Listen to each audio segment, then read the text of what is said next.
हर व्यक्ति पूजा चाहता है, सम्मान चाहता है, प्रतिष्ठा चाहता है। चलो ये चाहत तुम्हारे मन में है तो भी राम राम करो, क्योंकि जिसकी प्रथम पूजा हो रही है उनसे पूछो आपकी प्रथम पूजा कैसे हुई। यहां महाराज जी कह रहे हैं, गोस्वामी जी, राम नाम को प्रभाव पूजियत गण राव। इसमें तो गणेशोत्सव चल रहा है। भाद्र शुक्ल चतुर्थी से चतुर्दशी तक 10 दिन का गणेशोत्सव चल रहा है। संपूर्ण भारतवर्ष में गणेश जी का पूजन विधि पूर्वक शास्त्र विधि से पूजन होता है। उनकी प्रथम पूजा हो रही है। देवताओं ने कहा कि हम लोग तो बड़ी बड़ी तपस्या किए कि हमारी प्रथम पूजा हो, बड़ा प्रयास किया, हमारी प्रथम पूजा नहीं हुई। हे गणेश जी महाराज, आपकी प्रथम पूजा क्यों होती है? सबसे पहले आपका स्मरण क्यों किया जाता है? गणपति स्मरणम सबसे पहले। सजयति सिंधुर्वदनो देवो यत्पाद पंकज स्मरणम वासरमणरिव तमसांदासीन्नासयति विघ्नानाम। जैसे सूर्य के उदय से अंधकार नष्ट हो जाता है, ऐसी गणेश जी के स्मरण से विघ्नों का अंधकार ऐसे नष्ट हो जाता जैसे सूर्य के उदय होने से रात्रि चली जाती है। आपकी प्रथम पूजा क्यों है? तो यहां कह रहे हैं तुलसीदास जी, कियो ना दुराव कही आपनी करनी। गणेश जी से जब देवताओं ने पूछा कि हम भी अपनी पूजा प्रतिष्ठा चाहते हैं, पर आपके जैसी पूजा प्रतिष्ठा हमारी नहीं होती, हमारी 2 नंबर 3 नंबर 4 नंबर पर पूजा होती है, हमेशा 1 नंबर पर आप क्यों रहते हो? सबसे अधिक पूजा प्रतिष्ठा आपकी क्यों है? तो कियो ना दुराव, गणेश जी ने बिल्कुल भी छिपाया नहीं, कही आपनी करनी। गणेश जी ने आपनी अपनी करनी को सुना दिया कि हे देवताओं, मैं अपने प्रथम पूज्य होने का रहस्य तुम्हें स्वयं ही बतला रहा हूं। तुम भी प्रथम पूज्य हो सकते हो। कैसे? बोले एक बार सृष्टि के आरंभ में यह प्रश्न उठा कि संपूर्ण देवताओं में प्रथम पूजा किसकी हो? तो यही निर्णय किया गया, जो इस ब्रह्मांड की सबसे पहले परिक्रमा करके आ जाएगा वो प्रथम पूज्य होगा। संपूर्ण देवी देवता अपने अपने वाहनों पर विराजमान होकर ब्रह्मांड की प्रदक्षिणा करने चल पड़े, ब्रह्मांड गोलक की। गणेश जी कहते कि हमने मन में सोचा कि हमारा स्थूल शरीर है, स्थूलम खर्वतनुम, कद भी छोटा है, पेट भी बड़ा है, लंबोदर हैं। ज़्यादा मोटे पेट वाले लोग ज़्यादा भागने दौड़ने में घूमने फिरने में विश्वास नहीं रखते।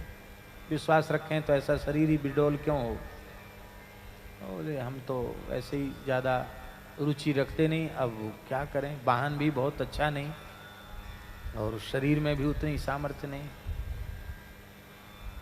तो बोले ये जुक्ति तो गुरुजी बताते, जुक्ति से मुक्ति। कौन गुरुजी? वो माता जी के गुरुजी, वो पुत्र जी के तो अपने आप हो गए। पार्वती जी के गुरु नारद जी हैं, तो जो उन्होंने नारद कर उपदेशु।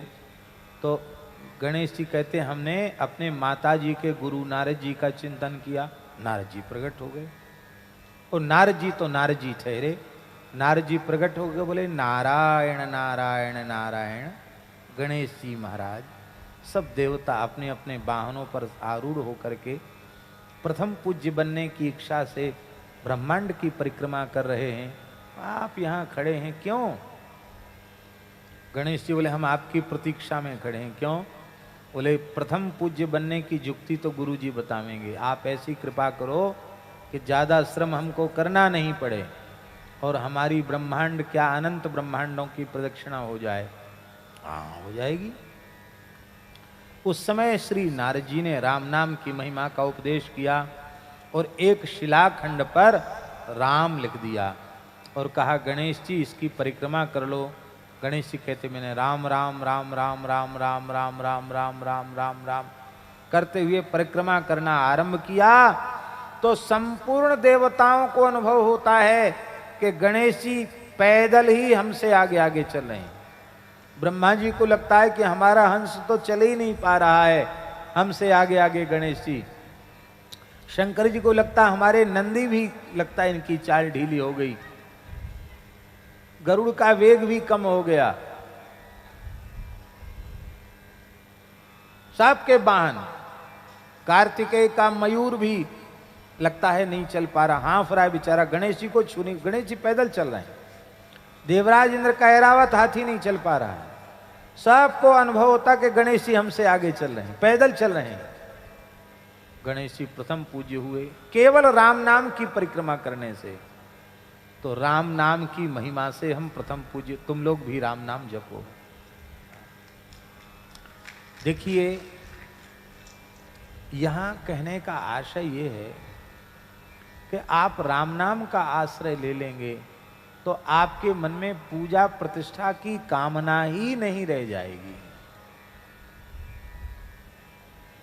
बाबा ईमानदारी से जो भजन नहीं करते वे ही इसी के चक्कर में पूरे जीवन पड़े रहते हैं कि हमारा अपमान हो गया।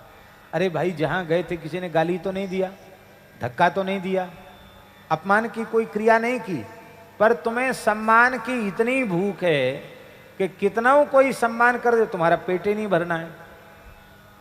तो करेगा कोई सम्मान तो भी तुम्हें अपमान का अनुभव होगा। ये सच्चा सम्मान जीव का भगवान नाम के आश्रय से है, क्योंकि नामाश्रयी को सम्मान की भूख ही समाप्त हो जाती है। जिसको सम्मान की भूख है उसका अपमान हो जाएगा, और जिसने सम्मान की भूख को ही त्याग दिया, पूरे संसार में उसका अपमान करने वाला पैदा ही नहीं हुआ। भाई, सम्मान हमको चाहिए नहीं, और हमारा अपमान कौन करेगा? जिसको सम्मान चाहिए होगा उसका अपमान होगा। जिसने सम्मान की इच्छा का ही त्याग कर दिया उसका अपमान हो नहीं सकता। गणेश जी महाराज की ऐसी महिमा है। भव सागर को सेतु, कहते राम नाम भव सागर का सेतु है, पुल है। चढ़ पिपील कहू परम लघु, बिनु श्रम पारहि जान। राजा लोग नदियों पर पुल बना देते हैं तो चींटियां भी बड़े से बड़ी नदियों को पार उतर जाती हैं। हम चींटी जैसे तुच्छ जीव हैं, लेकिन यदि राम नाम रूपी सेतु का आश्रय लें तो भव सागर से पार उतर जाएंगे। वेद में लिखा है काश्याम मरणान मुक्ति ही, काशी में मरने से मुक्ति होती है। गोस्वामी जी काशी वासी हैं, काशी के बड़े निष्ठावान हैं गोस्वामी जी। पढ़ाई लिखाई काशी में और अंतिम क्षण तक भी काशी में ही रहे, पर कहते काशी मुक्ति नहीं देती है।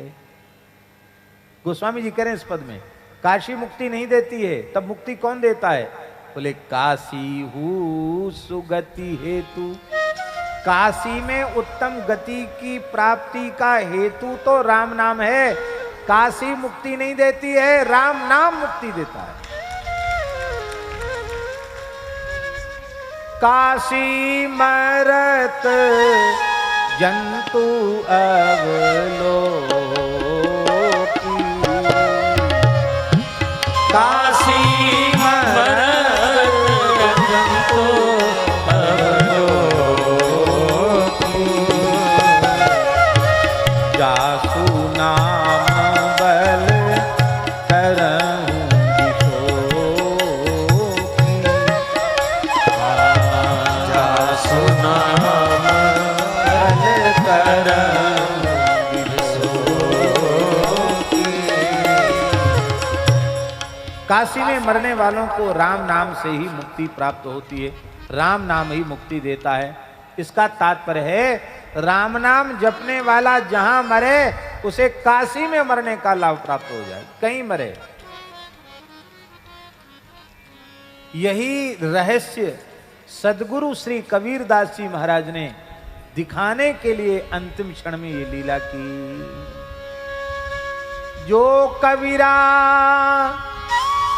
काशी मरे तो राम ही कौन निहोरा रे, राम ही कौन निहोरा। काशी में मरने से तो सब मुक्त होते हैं राम नाम सुन के। मैं राम नाम के प्रभाव से मगहर में देह त्याग कर भगवत धाम जाऊंगा। और मगहर में राम राम कह के श्री कबीर जी ने देह त्याग किया। पुष्प से प्रकट हुए, पुष्प ही बन गए और अविनाशी की गोद में पहुंचे जाए कबीर। अविनाशी की गोद में पहुंचे जाए कबीर। ये राम नाम की महिमा है। इसलिए उपनिषद में लिखा है, जो श्री राम तारक मंत्र का जप करता है, मुक्ति क्षेत्र काशी में ही उसका निवास है। वो जहां मरेगा काशी में मरने का लाभ उसे प्राप्त हो जाएगा। कहते देख लो, कहते हम इसके साक्षी, हमको पता है। भूत भावन भगवान विश्वनाथ और भगवती जगदम्बा अन्नपूर्णा क्या जपती हैं? जपत सादर शंभु सहित घरनी, जपत सादर शंभु सहित घरनी। भगवान शिव आदर पूर्वक राम नाम जपते हैं, अकेले नहीं जपते, सहित घरनी। घरनी माने अपनी गृहिणी भगवती जगदम्बा पराम्बा अन्नपूर्णा पार्वती जी के सहित निरंतर राम नाम जपते हैं। भगवती पार्वती भी कह रही, तुम पुनि राम राम दीन राती, तुम पुनि राम राम दीन राती, सादर जपऊ अनंग अराती, जपऊ अनंग अराती, सादर जपऊ अनंग अराती, सादर जपऊ अनंग अराती। भगवान शंकर आदर सहित अहर्निश राम नाम का जप करते हैं। और पार्वती जी सहस नाम सम सुनि शिव बानी, सहस नाम सम सुनि शिव बानी, जप जे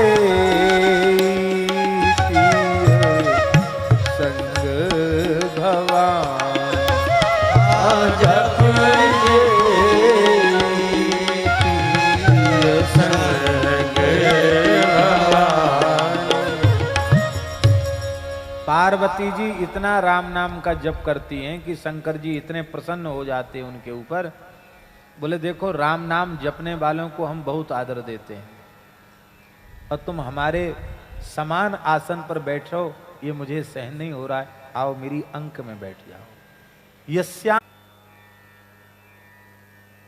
आपको सुनकर आश्चर्य होगा, 1 अरब महामंत्र का जप किया था उन्होंने। ऐसे नहीं कि हरे राम राम राम हरे हरे, हरे कृष्ण कृष्ण कृष्ण हरे हरे 16 हो गए, ऐसे नहीं। हरे राम राम राम हरे हरे, हरे कृष्ण कृष्ण कृष्ण हरे हरे 1।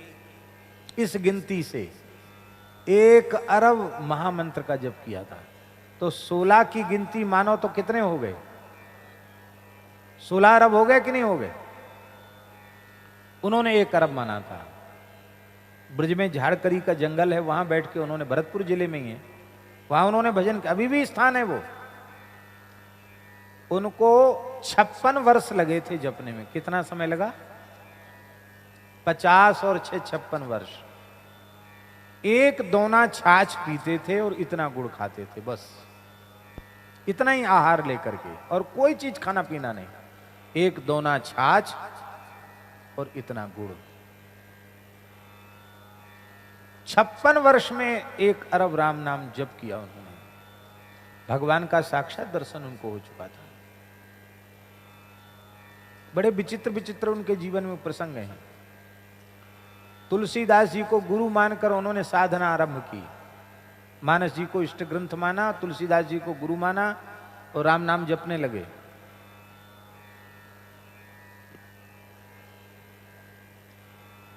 बाद में महामंत्र जपने लगे। हनुमान जी ने प्रकट होकर कहा, क्या चाहिए बाबा? बोले, हमारे गुरु जी को जैसा दर्शन कराया चित्रकूट में राम जी कैसे दर्शन कराओ। हनुमान जी बोले, बैठ जाओ भुजा पर। वो भुजा पर बैठी है, ब्रिज की बात है। हनुमान जी ने भुजा पर बिठाया, आंख खोलो। आंख खोला तो चित्रकूट में खड़े हैं साक्षात श्री सीताराम जी सामने हैं और तुलसीदास जी महाराज चरणों में बैठे हैं। गोस्वामी जी ने कहा कि देखो, तुम कहोगे कि हम तुलसीदास जी के चेला हैं तो कोई मानेगा नहीं, अमुक संत से विधिवत विरक्त वेश ले लो। उन्हें वेश लिया, सिद्ध पुरुष थे। तो उन्होंने महाराज जी अनुभव प्रकाश में खुद लिखा है, बाबा राधेश्याम बाबा ने। यहां सेवा कुंज में उनको महाराज का दर्शन हुआ था, उन्होंने खुद लिखा है। तो उन्होंने एक विशेष बात लिखी जो हम कहना चाहते हैं। राधेश्याम बाबा ने लिखा कि महात्माओं के जाने के बाद उनके संबंध में लोग बहुत बढ़ा चढ़ा करके बातें कह देते हैं। उनमें सभी बातें प्रायः सत्य नहीं होती।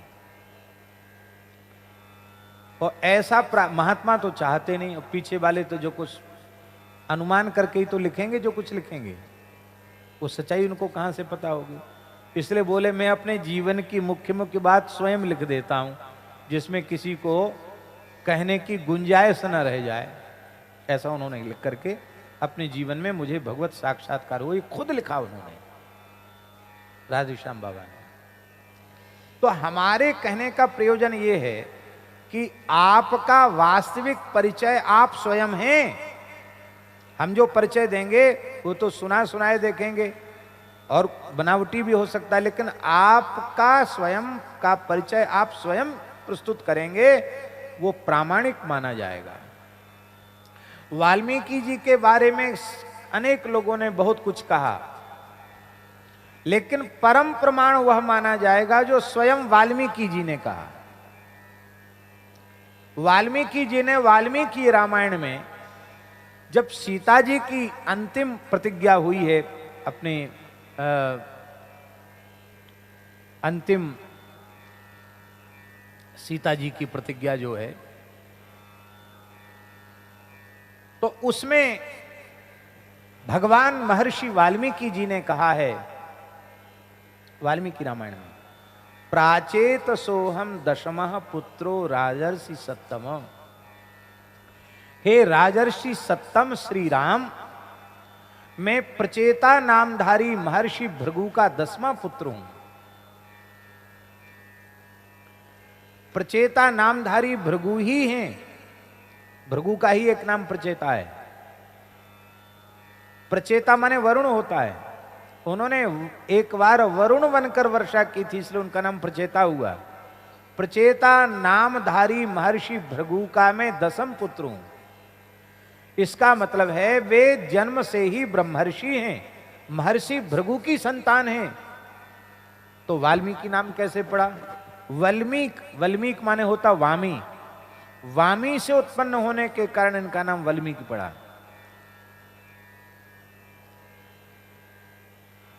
भृगु जी महाराज तप कर रहे थे।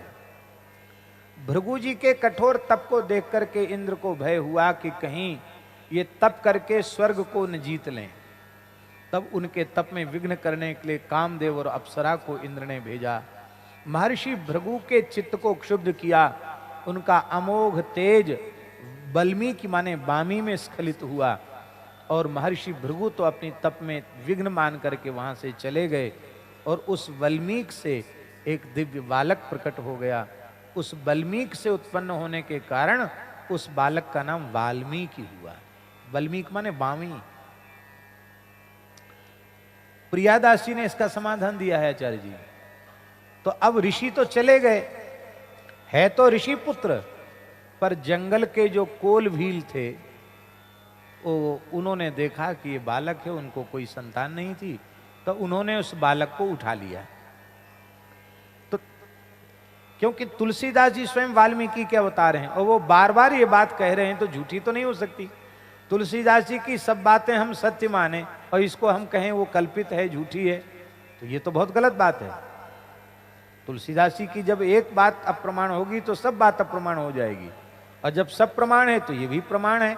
वो स्वयं कह रहे हैं महिमा जासु जान, वो स्वयं कह रहे हैं जान आदि कवि नाम प्रतापु भयु शुद्ध करी उल्टा जापू। उल्टा नाम जपत जग जाना वाल्मीकि भय ब्रह्म समाना। और विनय पत्रिका में तो अनेक स्थलों पर उन्होंने इस बात का स्मरण किया है। भविष्य पुराण में लिखा है वाल्मीकि तुलसीदास कलौ खलु भविष्यति। महर्षि वाल्मीकि ही तुलसीदास जी के रूप में प्रकट होंगे। और नाभाजी महाराज कहते हैं कलि कुटिल जीव निस्तार हित वाल्मीकि तुलसी भयो। कलयुग के कुटिल जीवों का उद्धार करने के लिए महर्षि वाल्मीकि ही गोस्वामी तुलसीदास जी के रूप में अवतरित हुए। और वे तुलसीदास जी कह रहे हैं, इस बात पर हमें विचार करना चाहिए।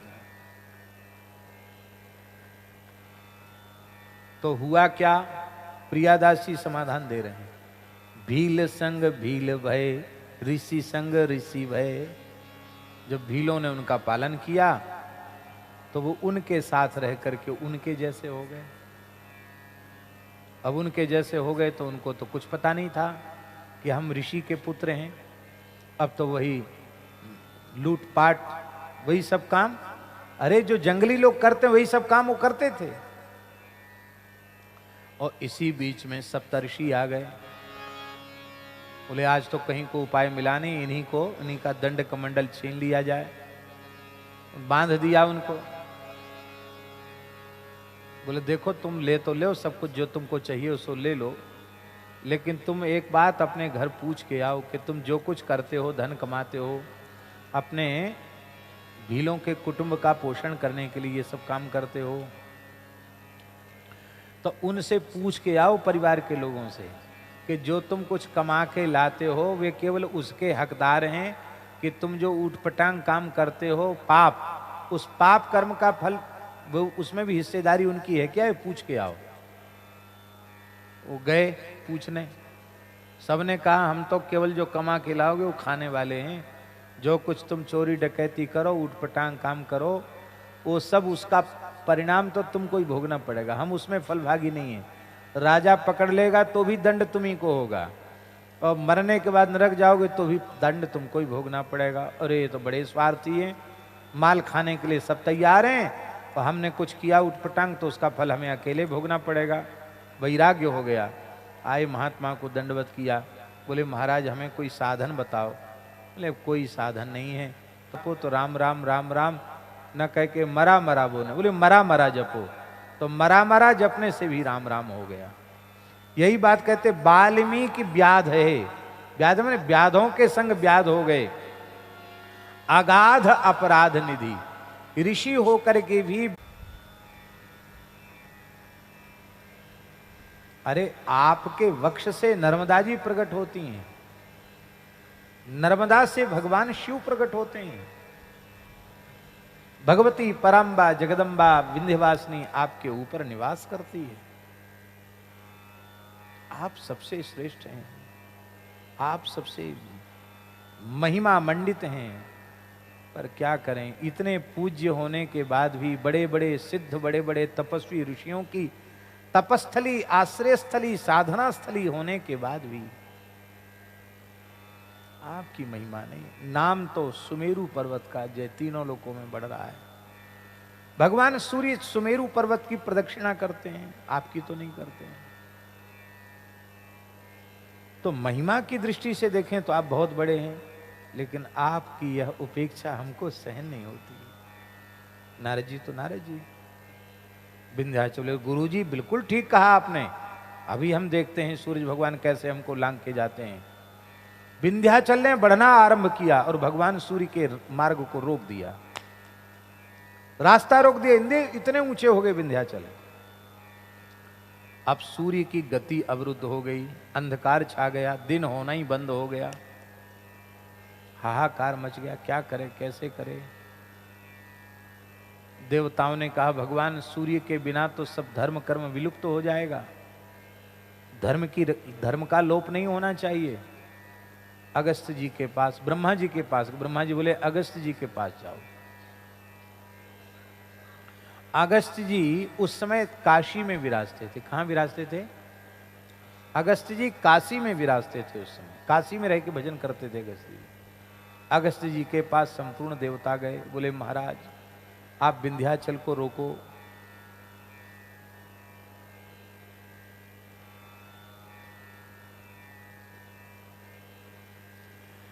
आहरनिश अखंड राम नाम का जप करने वाले महर्षि अगस्त्य, धर्म कर्म और सदाचार का लोप न होवे, उसकी सुरक्षा होवे, इसके निमित्त वे चल पड़े। और जैसे ही राम राम राम राम राम राम करते हुए विंध्याचल के सामने आए, तो विंध्याचल ने देखा ब्रह्म तेज से प्रज्वलित महर्षि अगस्त्य आ रहे हैं। तो विंध्याचल ने साष्टांग प्रणाम किया, सिर पे हाथ रखा, राम राम राम राम वत्स विंध्यगिरी, मैं जा रहा हूं थोड़ा दक्षिण की ओर। तुम्हारे इतने ऊंचे स्वरूप को मैं न पार करने में समर्थ हूं, न लौट के आने में समर्थ हूं, तो जब तक मैं लौट कर ना आ जाऊं तब तक ऐसे ही पड़े रहो। जो आज्ञा गुरुदेव। आप चले गए और आज तक विंध्याचल वैसे ही पड़े हुए हैं। इसलिए विंध्याचल धरती के ऊपर तो बहुत कम है, इससे लाखों गुना अधिक वे धरती के नीचे हैं विंध्याचल।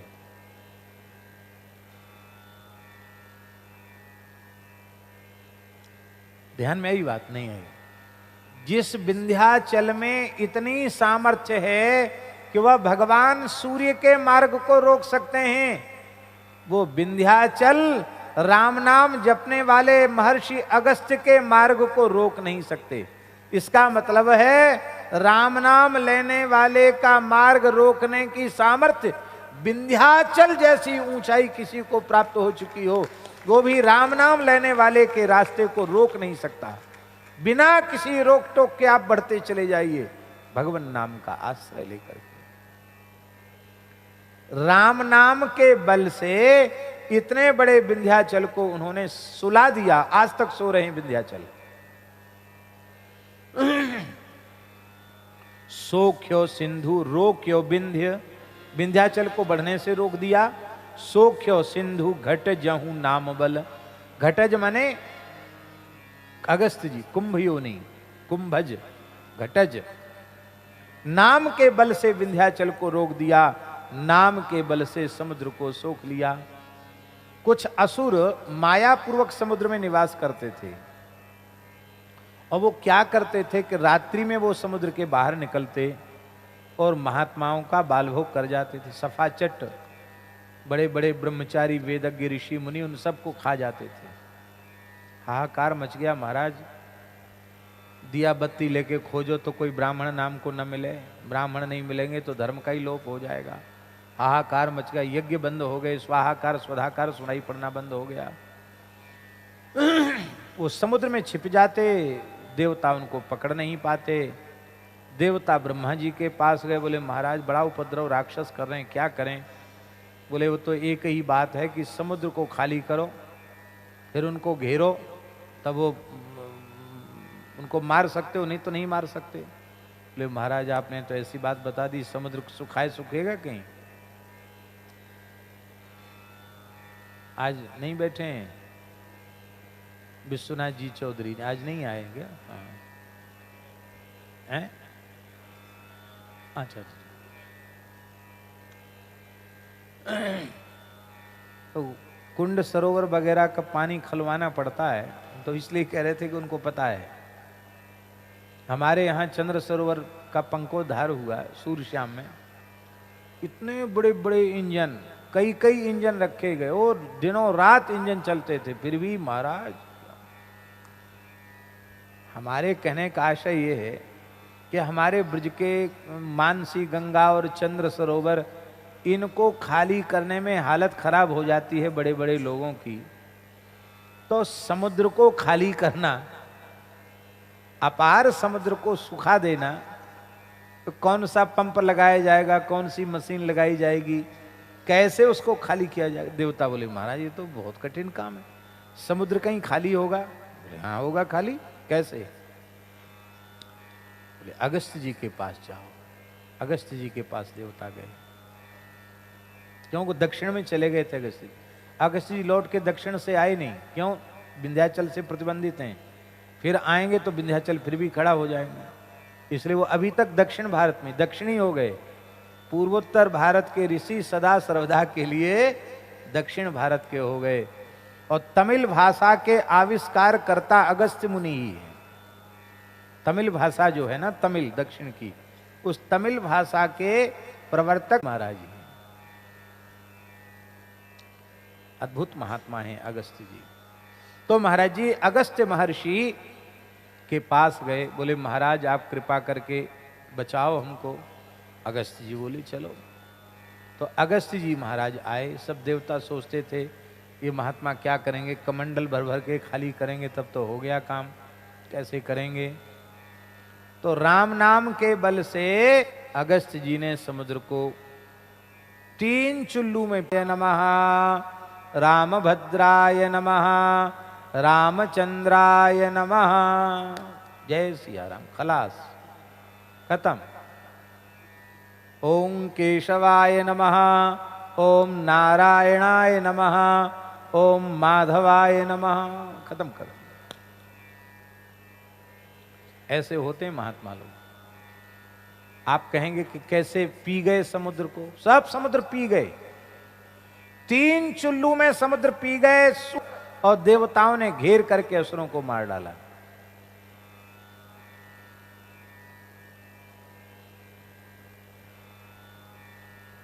बोले महाराज अब इसको भर दो।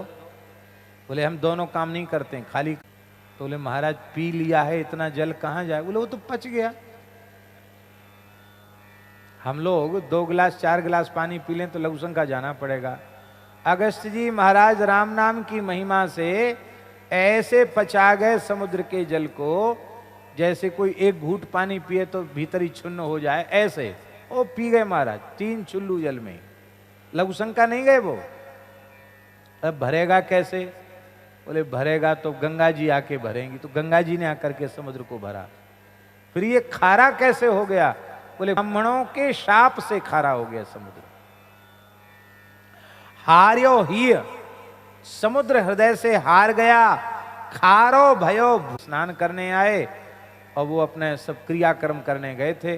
उनकी पोथी पत्रा, दंड कमंडल, मृग चर्म सब वहां रखे थे, और समुद्र महाराज गर्जना करके लाओ सबको बटोर के ले गए। अरे वो कहाँ है हमारे दंड कमंडल? तो कहे अरे इतना अहंकारी है, गर्ज रहा है बार बार, हम तो स्नान करने आए थे, जा अपेय हो जा, किसी को पीने खारा हो जा। तो भजन करने वालों ने कोप किया तो समुद्र खारा हो गया। भजन करने वाले ने क्रोध किया तो 3 चुल्लू में समुद्र पी गया। हमारा एक ठाकुर जी का स्थान, खाक चौक की परंपरा का स्थान, जमुनापल्ली पार है, रुदायन गांव में श्री राधा गोपाल जी ठाकुर जी हैं। वहां महाराज जी उस परंपरा में, वो पहाड़ी बाबा की परंपरा के सिद्ध महात्मा हुए, इतने भजन करने वाले सिद्ध हुए। वहां एक मस्तराम बाबा थे,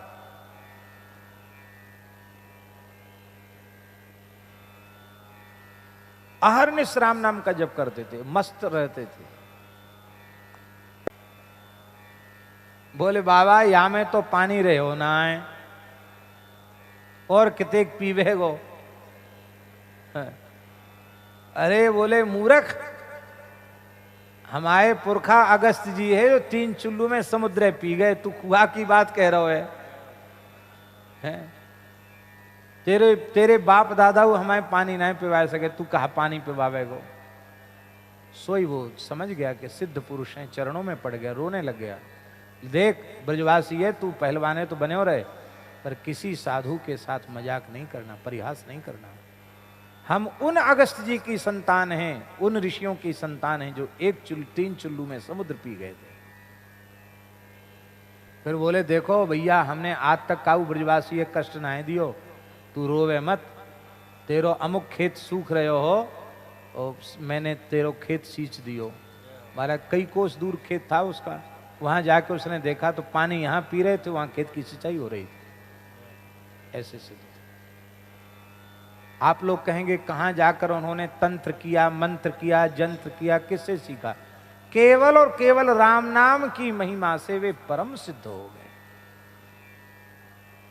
ये बात हम इसलिए सुना रहे हैं कि आज भी भगवान नाम की महिमा का ऐसा अपूर्व प्रभाव है। आगे कहते हैं, बस इसको हम पूरा कर देते हैं आज। नाम महिमा अपार, शेष सुख बार बार, मति अनुसार बुध वेदहु बरने। 1000 मुख जिनके हैं, 2000 जिह्वाएं जिनकी हैं, वो शेष भगवान भी नाम महिमा का गान करते हैं। और शेष रति काम धेनु तुलसी को, नाम रति काम धेनु तुलसी को काम तरु, नाम रति काम तरु राम को दलनिहार, दारिद्र दुकाल दुख, संसार की सारी समस्याओं का समाधान राम नाम से संभव है। पर दुर्भाग्य है लोग राम नाम की महिमा को स्वीकार नहीं करते हैं। मैं विश्वास पूर्वक कह रहा हूं, आज पूज्य श्री काश्मीरी बाबा की पवित्र पुण्यतिथि है। यदि पूरे संसार में घर घर में कल 248 में पद की चर्चा हम करेंगे। पाही पाही राम पाही, राम भद्र रामचंद्र, बहुत सुंदर पद है, इसकी चर्चा हम कल करेंगे। ये पूर्ण शरणागति का पद है, इसकी चर्चा हम कल करेंगे। इन्हीं शब्दों के साथ परम पूज्य श्री काश्मीरी बाबा जी के पावन चरणों में, परम पूज्य श्री प्रेम भिक्षु जी महाराज के पावन चरणों में, ऐसे अनुपम गुरु शिष्य के चरणों, जय गोपाल जय जय का उपयोग करेंगे महाराज। सभी अपने स्थान पर बैठे रहेंगे। संत एक बाबा को दो, बाबा को दो एक।